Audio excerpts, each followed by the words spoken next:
Hay una parte de tu cuerpo que casi nadie menciona. Está justo en el centro de tu cerebro. No pesa más que una uva pasa. No tiene más de 8 milímetros de largo.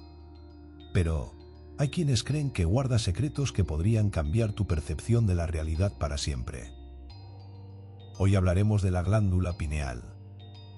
Y lo que vas a escuchar no es una teoría loca de Internet. Es lo que nos dice la ciencia.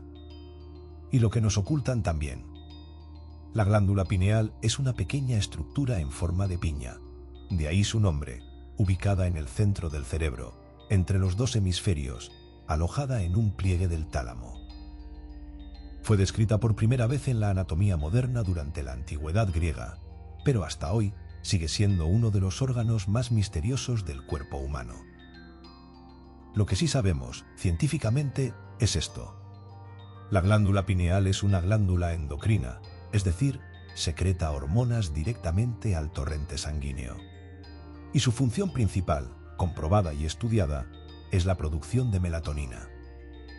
Melatonina, la sustancia que regula nuestros ciclos de sueño y vigilia, pero también nuestra percepción del tiempo, nuestro estado de ánimo y, según algunos estudios, nuestro estado de consciencia. La Universidad de Harvard, el INI, National Institutes of Health, y la Mayo Clinic coinciden. La melatonina es vital para mantener el reloj biológico del cuerpo en orden. Pero hay un detalle poco conocido. La glándula pineal no tiene una barrera hematoencefálica tan fuerte como otras partes del cerebro. Esto significa que está mucho más expuesta a sustancias químicas del exterior. ¿Coincidencia? ¿O diseño? Como lo indica el Instituto Nacional de Ciencias Médicas, la glándula pineal cambia con la edad. Es más activa en la infancia y se calcifica progresivamente al llegar a la adultez. Esa calcificación, detectada por resonancias magnéticas y tomografías, hace que la glándula se vuelva casi inerte, como si se apagara con el paso del tiempo. Tiene forma cónica, parecida a una piña, de ahí su nombre en latín, pinealis, y se conecta a áreas profundas del cerebro como el hipotálamo, el tálamo y el sistema límbico. Es decir, está conectada a los centros que controlan emociones, memorias y comportamiento. ¿Por qué una estructura que regula el sueño estaría conectada al centro emocional del cerebro? Esto ha llevado a muchos neurocientíficos a preguntarse si su función no va más allá del simple control hormonal, porque algo no cuadra. A pesar de su tamaño diminuto, todas las grandes culturas antiguas parecen haberla conocido y venerado mucho antes de que existieran los laboratorios modernos. Los egipcios, por ejemplo, representaban en sus templos el ojo de Horus, un símbolo que, visto desde un corte transversal del cerebro humano, coincide casi perfectamente con la forma y ubicación de la glándula pineal. En el hinduismo, el Ajna chakra, o tercer ojo, está en el mismo punto de la frente donde, internamente, se sitúa esta glándula. Y en las tradiciones esotéricas de Occidente, se ha hablado durante siglos del ojo interno, la visión más allá del velo, la puerta hacia otras dimensiones. ¿Casualidad? ¿O conocimiento que fue silenciado con el paso del tiempo? Hoy, fuera de los círculos médicos, la glándula pineal es centro de estudio para místicos, ocultistas, neurocientíficos alternativos e incluso psicólogos transpersonales. Y todos coinciden en lo mismo. Algo tan pequeño no debería tener tanto poder. Y sin embargo, lo tiene. Te han dicho que es solo una glándula, que regula tu sueño, pero no te han dicho que también puede influir en tu consciencia. Y que si alguna vez se despertara por completo, podrías empezar a ver cosas que no deberías ver. No importa si viajas al corazón del desierto egipcio, a un templo perdido en la India, o a una cueva en la Amazonía profunda. Todas estas culturas tienen algo en común. Una idea inquietante. La creencia de que dentro del ser humano hay un ojo escondido. Un ojo que no ve el mundo, sino la verdad detrás del mundo. Hoy vamos a adentrarnos en cómo las antiguas civilizaciones sabían de la glándula pineal mucho antes que la ciencia moderna, y cómo la llamaban de otra forma: el tercer ojo. En el antiguo Egipto, el símbolo del ojo de Horus representaba protección, poder y percepción espiritual. Pero lo más escalofriante no es su simbolismo, sino su sorprendente parecido con el cerebro humano. En 1993, un estudio del Journal of the American Medical Association mostró que, si se observa el ojo de Horus y se superpone sobre una imagen de corte sagital del cerebro humano, se descubren similitudes milimétricas con estructuras como el cuerpo calloso, el tálamo y la glándula pineal. ¿Cómo podía una civilización de hace más de 3000 años conocer la anatomía interna del cerebro humano con tanta precisión? No tenían resonancias magnéticas, no tenían microscopios, y sin embargo sabían exactamente dónde se encontraba el centro de la visión interior. El ojo de Horus no era solo un símbolo, era un mapa anatómico, y también, según los sacerdotes egipcios, una puerta hacia el más allá. Viajamos ahora al subcontinente indio. En el hinduismo y el budismo tántrico se habla del Ajna Chakra, conocido también como el tercer ojo. Este centro de energía está situado entre las cejas, justo en el punto donde muchas culturas colocan un bindi, o una marca ritual. ¿Y adivina qué hay justo detrás de ese punto? Sí, la glándula pineal. Este chakra, según los Vedas, textos sagrados con más de 3000 años de antigüedad, está relacionado con la intuición, la visión interior y la trascendencia espiritual. Los textos dicen que cuando el Ajna se activa, uno puede ver más allá de la ilusión del mundo físico. El tercer ojo no es solo un símbolo religioso, es una herramienta de percepción no ordinaria. Y cuando se abre, el alma puede escapar de la rueda del sufrimiento. Monjes, yogis y sabios han practicado durante milenios técnicas de respiración, meditación y ayuno para estimular esa glándula, aunque ellos no la llamaran así. Lo que buscaban no era dormir, sino despertar. Cruzamos el océano, nos adentramos en la selva amazónica. Aquí, los chamanes han usado durante generaciones sustancias como la ayahuasca, el yopo, el peyote o el San Pedro para inducir estados alterados de conciencia. Y todos coinciden en una cosa: con estas plantas, uno ve con el tercer ojo. Estas sustancias psicoactivas activan regiones del cerebro que incluyen, ¿adivinaste otra vez?, la glándula pineal, según investigaciones de la Universidad Johns Hopkins y el Imperial College de Londres. En especial, cuando se trata de la dimetiltriptamina, o DMT, el compuesto psicodélico más poderoso conocido por el ser humano. ¿Y si la glándula pineal fuera el receptor de esa visión interior? ¿Y si no estuviera ahí solo para regular el sueño, sino para conectarnos con algo más grande? Chamanes, sacerdotes, monjes, faraones, todos sabían que, para ver la verdad, no hay que mirar hacia afuera, sino hacia adentro. Lo inquietante es que muchas de estas culturas nunca se conocieron entre sí. Y sin embargo, todas apuntaban al mismo lugar: un pequeño órgano en el centro del cerebro. Un secreto que aún hoy parecen querer mantener en silencio. En el siglo XVII, Europa hervía en conflicto intelectual. La religión comenzaba a ceder terreno frente al nuevo dios de la razón, la ciencia. Y entre todos los pensadores de su época, hubo uno que se atrevió a mirar más allá del microscopio y más adentro del alma: René Descartes, filósofo, matemático, físico, considerado el padre del racionalismo moderno. Sí, el mismo que dijo: cogito, ergo sum, pienso, luego existo. Pero Descartes no solo se dedicó a geometrías y ecuaciones. En sus últimos años se obsesionó con una pequeña estructura en el centro del cerebro: la glándula pineal. En su obra Tratado del Hombre, publicado póstumamente en 1662, y Las pasiones del alma, 1649. Descartes escribió algo sorprendente para su época. Y la nuestra. La glándula pineal es el principal asiento del alma, y el lugar en el que se forman todos nuestros pensamientos. En un tiempo en el que la mayoría de los científicos estudiaban el cuerpo como una máquina, Descartes sugería que el alma y el cuerpo interactúan en un solo punto físico, una glándula minúscula, solitaria en su posición anatómica, y protegida por el cráneo más que ningún otro órgano. En términos puramente científicos, Descartes notó que la glándula pineal no se divide en dos hemisferios, como el resto del cerebro. Es única, singular, y eso para él era una pista.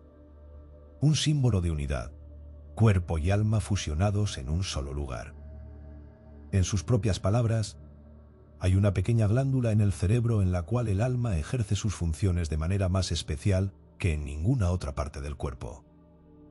Para Descartes, esto no era misticismo barato.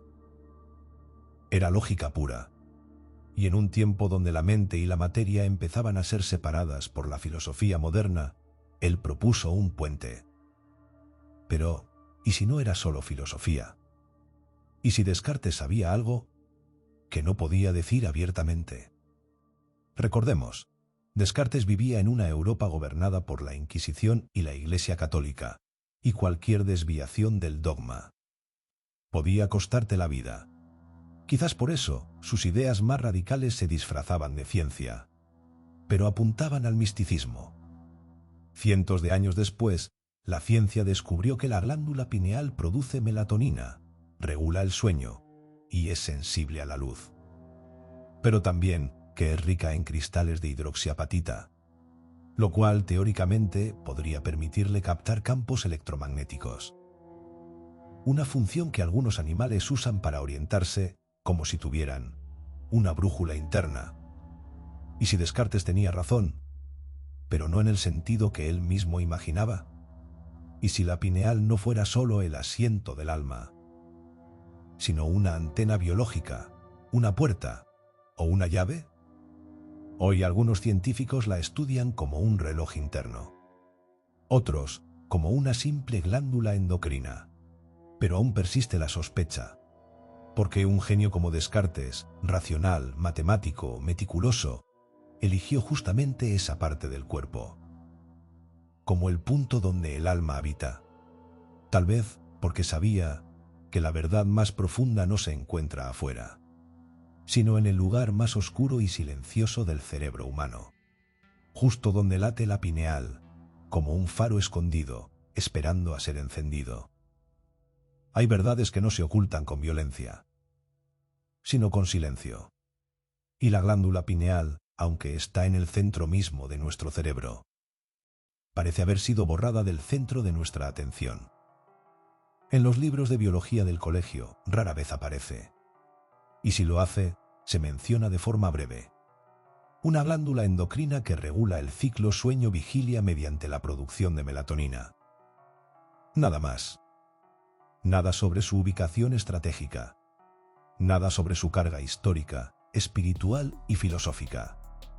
Nada sobre las culturas antiguas que la veneraban como el tercer ojo. Ni sobre la obsesión de algunos de los más grandes pensadores por su verdadero rol.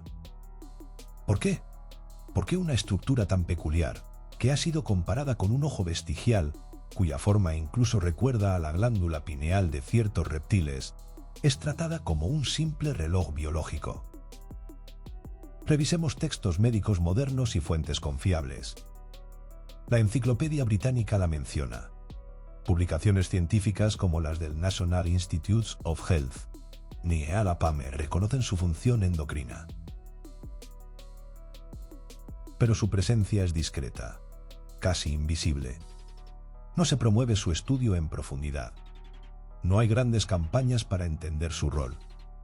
Y sin embargo, regula nuestro estado de conciencia cada noche. Este nivel de indiferencia no parece casual. Parece intencional. Algunos investigadores alternativos, con respaldo en fuentes verificables y académicas, sugieren que su olvido no es inocente. Porque si la glándula pineal está conectada con el ritmo circadiano, con la percepción del tiempo, con los estados alterados de conciencia, entonces controlarla o suprimirla podría equivaler a limitar la percepción misma de la realidad. ¿Y si mantenerla desactivada fuera parte del sistema? Estudios médicos y científicos han comprobado que la glándula pineal acumula fluoruro con el tiempo. Un estudio pionero de la doctora Jennifer Luke, en 1997, demostró que la pineal humana puede contener niveles muy altos de fluoruro, más que cualquier otro tejido blando del cuerpo. El fluoruro, presente en el agua potable de muchas ciudades, en pastas dentales y alimentos procesados, contribuye a la calcificación de esta glándula. La transforma en un órgano rígido, como una piedra, incapaz de funcionar plenamente. ¿Coincidencia? ¿O parte de un plan silencioso para apagar el faro interno del ser humano? Lo más inquietante es que, cuanto más simbolismo tiene algo en la historia espiritual y filosófica de la humanidad, más parece ser ignorado, desacreditado o ridiculizado por los medios y la educación. La pineal, asociada al alma, al tercer ojo, a la iluminación. Hoy es solo una nota al pie en la neurociencia. Tal vez lo que no quieren que observes no está fuera, sino dentro de tu propia mente. Y para que nunca lo descubras, han hecho lo posible por mantener tu tercer ojo cerrado. ¿Y si la desconexión que sentimos del mundo no fuera casual? ¿Y si esa sensación de vacío interior, de apatía, de falta de claridad, tuviera una causa biológica deliberada? Hoy hablaremos de algo que no muchos conocen, pero que todos podríamos estar sufriendo sin saberlo. La calcificación de la glándula pineal. En términos médicos, calcificación es el proceso por el cual se acumulan depósitos de sales de calcio, especialmente fosfato de calcio, en los tejidos del cuerpo. Y aunque puede ocurrir en muchas partes, lo inquietante es que la glándula pineal es una de las más propensas a este fenómeno. Estudios publicados en revistas médicas como Journal of Clinical Endocrinology y Metabolism, y bases confiables como PubMed, han mostrado que más del 40% de los adultos presentan calcificación significativa en la glándula pineal. En personas mayores de 70 años, este número se dispara. Pero eso no es lo más inquietante. Lo escalofriante es que esto empieza desde la adolescencia. No es magia negra, no es una maldición. Es algo mucho más siniestro, una combinación de elementos cotidianos. Elementos que están en el agua que tomas, en la comida que compras, en el aire que respiras. Entre los principales agentes responsables están fluoruro de sodio, utilizado para proteger los dientes. Estudios como el de la doctora Jennifer Luke, University of Surrey, 1997, demostraron que la pineal absorbe más fluoruro que cualquier otro tejido blando del cuerpo humano. Pesticidas y metales pesados, como el mercurio y el plomo, presentes en productos agrícolas y contaminación ambiental. Mala alimentación, dietas ricas en procesados, azúcares refinados y grasas trans debilitan las funciones endocrinas. Estrés crónico y falta de sueño inhiben la producción de melatonina y sobrecargan al organismo. Radiación electromagnética. Algunos estudios emergentes investigan su efecto sobre la glándula pineal, aunque esta línea aún necesita más verificación científica. Cada uno de estos factores apaga lentamente el centro de nuestra percepción. Aquí es donde la línea entre ciencia y sospecha se difumina, porque uno podría pensar que esto es una casualidad biológica, un efecto colateral de la vida moderna. Pero entonces te preguntas, ¿por qué no se informa más sobre esto? ¿Por qué no hay campañas globales para evitarlo? ¿Por qué seguimos usando fluoruro sabiendo que se acumula en el cerebro? Y ahí es cuando las piezas empiezan a encajar. Silencio institucional. Ciencia relegada a publicaciones de difícil acceso. falta de difusión en los medios masivos. Tal vez no es solo una omisión. Tal vez es una estrategia de control. Porque cuando la pineal se calcifica, perdemos más que salud, perdemos claridad mental, perdemos intuición y algunos dirían, perdemos nuestra conexión con lo que realmente somos. Hay decisiones que cambian el curso de la historia. Algunas se hacen con buenas intenciones, otras con un propósito mucho más oscuro. Y luego están aquellas que nos venden como necesarias, pero que esconden efectos colaterales que pocos se atreven a cuestionar. Hoy hablaremos de una sustancia invisible, insípida e inodora, que está presente en el agua que bebes todos los días y que podría estar alterando tu mente, poco a poco, sin que lo notes. A mediados del siglo XX, varios gobiernos, especialmente el de Estados Unidos, comenzaron a fluorurar el agua potable como una supuesta medida de salud pública. La razón oficial: prevenir la caries dental en la población. 1945, Grand Rapids, Michigan. Primera ciudad en el mundo en añadir fluoruro al agua. El experimento fue tan exitoso que otras ciudades comenzaron a imitar la medida. Pero no todo el mundo estaba convencido. Mientras las asociaciones dentales apoyaban la iniciativa, médicos, toxicólogos y científicos independientes comenzaron a levantar la voz. Porque una sustancia con potencial tóxico se administraba sin control individual. En 2012, un metaanálisis liderado por científicos de Harvard University y publicado en la prestigiosa revista Environmental Health Perspectives, analizó datos de más de 27 estudios sobre la exposición al fluoruro. El resultado fue inquietante. La exposición elevada al fluoruro se asocia con una reducción significativa en el cociente intelectual, FI, de niños. El estudio no fue conspirativo. No fue publicado en blogs alternativos, sino en una de las revistas científicas más respetadas del mundo. Y aún así, fue ignorado por los medios masivos. ¿Por qué? Porque la verdad incómoda suele enterrarse bajo toneladas de prevención oficial. Y aquí es donde todo se vuelve más oscuro. En 1997, la doctora Jennifer Luke, de la University of Surrey, realizó una investigación pionera sobre los efectos del fluoruro en la glándula pineal. Su estudio reveló que este pequeño órgano, en forma de piñón, oculto en el centro del cerebro, acumulaba fluoruro en niveles superiores al de cualquier otro tejido blando del cuerpo. Lo que significa que el lugar donde se produce la melatonina, el regulador natural del sueño y la percepción, está siendo envenenado lentamente, sin que lo sepamos. Luke encontró depósitos de cristales de fluoruro de calcio en muestras humanas, lo que sugiere que la exposición prolongada podría reducir la producción hormonal y alterar profundamente los ritmos circadianos y procesos neurológicos. Entonces, ¿por qué se sigue usando? Esta es la gran pregunta. A pesar de las evidencias, el uso del fluoruro sigue siendo defendido por organismos de salud pública en muchos países. La excusa es siempre la misma: prevención de caries en niños. Pero estudios recientes, como los publicados por el National Toxicology Program, NTP, en Estados Unidos en 2023, han vuelto a confirmar la relación entre fluoruro y neurotoxicidad infantil.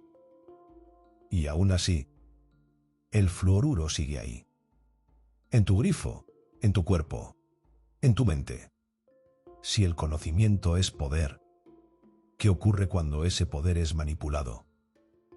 ¿Por qué una sustancia tan controvertida se promueve sin opción de elegir? ¿Y por qué ataca justo la parte del cerebro asociada con la conciencia y la percepción? Tal vez no se trate solo de salud dental. Tal vez se trate de mantenernos desconectados. Hay sustancias que el cuerpo produce y que no comprendemos del todo. Compuestos naturales que abren puertas a mundos invisibles. Uno de ellos ha sido llamado la molécula espiritual. Un químico que puede provocar experiencias místicas, visiones y contactos con lo inexplicable. Y según algunos estudios, su origen estaría en la mismísima glándula pineal. La dimetiltriptamina, más conocida como DMT, es un compuesto psicodélico natural que se encuentra en varias plantas, animales y también en el cuerpo humano. Durante años se creyó que su presencia en el cerebro era solo residual, un accidente biológico. Pero entonces llegó Rick Strassman, médico psiquiatra y profesor en la Universidad de Nuevo México. Y con su libro DMT, The Spirit Molecule, 2001, lo cambió todo. Entre 1990 y 1995, Strassman llevó a cabo el primer estudio clínico autorizado en Estados Unidos con psicodélicos en más de 2 décadas. Administró DMT a 60 voluntarios en un entorno controlado. Los resultados fueron impactantes. Pacientes reportaban salir de sus cuerpos, viajar por túneles de luz y encontrarse con entidades inteligentes, no humanas, que parecían estar esperándolos. Algunos los describieron como guías, seres de luz o incluso como científicos de otra dimensión. Otros simplemente no encontraron palabras humanas para explicarlo. Lo más desconcertante, todos los voluntarios coincidían en que la experiencia no fue un sueño ni una alucinación. Fue más real que la vida misma. Strassman propuso una hipótesis radical, pero intrigante: que el cerebro produce DMT de forma natural y que el lugar más probable para esa producción es la glándula pineal. Esta hipótesis se basaba en 2 factores clave. 1. La glándula pineal contiene enzimas necesarias para sintetizar DMT a partir del aminoácido triptófano, el mismo que usa para producir melatonina. 2. Su ubicación única, en el centro del cerebro, aislada de la barrera hematoencefálica, la convierte en un candidato ideal para funciones neuroquímicas especiales. Aunque los estudios son aún limitados, en 2013, un equipo de investigación del Centro Médico de la Universidad de Michigan detectó niveles mensurables de DMT en el cerebro de ratas vivas, sugiriendo que su producción es natural y posiblemente funcional. ¿Y si esto ocurre en animales? ¿Qué podría significar en el ser humano? Si la glándula pineal realmente produce DMT, podría actuar como un interruptor natural hacia estados expandidos de conciencia. No solo durante el sueño profundo o las experiencias cercanas a la muerte, sino también en momentos de profundo estrés, meditación o trauma. Se ha documentado que pacientes en situaciones de muerte clínica describen experiencias muy similares a las provocadas por DMT. Túneles, luces, sensaciones de unidad, revisión de la vida, presencia de seres. ¿Es la glándula pineal un transmisor? ¿Una antena biológica? ¿O una puerta interdimensional dentro del propio cuerpo humano? Si hay algo dentro de nosotros capaz de generar visiones, contacto con otras formas de conciencia y un acceso directo al misterio mismo de existir, ¿no sería lógico que ese algo fuera mantenido en silencio? Tal vez el verdadero secreto no está en los cielos, sino en el centro del cerebro, y su nombre es DMT. Hay cosas que se nos ocultan a plena vista, pero también hay cosas que se apagan lentamente, sin que lo notemos. No con violencia, sino con comodidad, exceso y distracción. Y cuando te das cuenta, ya estás desconectado de ti mismo. La glándula pineal ha sido asociada, desde tiempos remotos, con intuición, conciencia elevada y conexión espiritual. Y si esto es cierto, entonces su supresión no sería un accidente, sino un mecanismo de control. Vivimos en una era de hiperestimulación. Pantallas, publicidad, redes sociales, entretenimiento constante que bombardea nuestros sentidos. Según estudios en neurociencia y psicología cognitiva, el cerebro moderno promedio está expuesto a más información en un solo día que una persona del siglo XVIII en toda su vida. Este exceso genera dopamina de forma descontrolada. pero también reduce la capacidad de concentración profunda, introspección y contemplación. Factores claves para una glándula pineal activa. La atención constante al exterior debilita el mundo interior. Alimentación ultraprocesada, falta de sueño, estrés crónico y una exposición casi constante a contaminantes como el fluoruro, pesticidas y metales pesados. Todos estos factores, documentados en estudios médicos reales, tienen un impacto directo sobre la salud cerebral. Y muchos de ellos están relacionados con la calcificación progresiva de la glándula pineal. Un ejemplo ya mencionado, el estudio de la doctora Jennifer Lugh, 1997, que demostró cómo el fluoruro se acumula en esta glándula más que en cualquier otro órgano del cuerpo. No por casualidad, sino por afinidad biológica.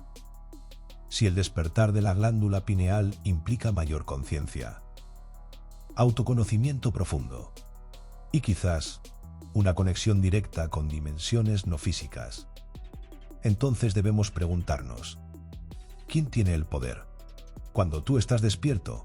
¿Y quién lo tiene cuando tú estás distraído? Las instituciones que dominan la narrativa global, gobiernos, sistemas educativos, corporaciones tecnológicas y farmacéuticas, no se benefician de una población consciente. Se benefician de una población que consume, obedece, no cuestiona. Y esa población, convenientemente, tiene su tercer ojo cerrado. Tal vez no se trata solo de salud, ni siquiera de espiritualidad. Tal vez se trata de control. Y la glándula pineal es el interruptor maestro, que nunca quisieron que descubrieras. Si durante siglos el tercer ojo fue adorado. Si la ciencia moderna confirma que la glándula pineal existe, se calcifica y puede ser estimulada, entonces la pregunta no es si nos están desconectando.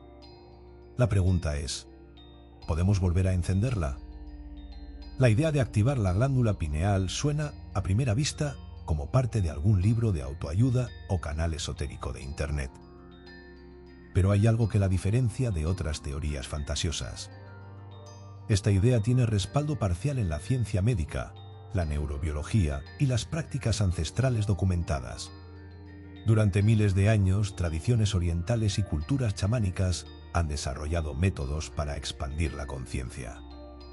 Y muchas de estas prácticas apuntan directamente a la zona del entrecejo, donde se ubica simbólicamente el tercer ojo.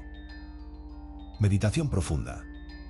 Estudios con imágenes por resonancia magnética funcional, fMRI, han demostrado que ciertos tipos de meditación activan regiones cerebrales cercanas al tálamo y al epitalamio, donde se encuentra la glándula pineal. Un estudio publicado en Frontiers in Human Neuroscience, 2014, mostró que meditadores con experiencia prolongada exhiben cambios en la estructura cerebral relacionados con la autorregulación emocional y la percepción del tiempo.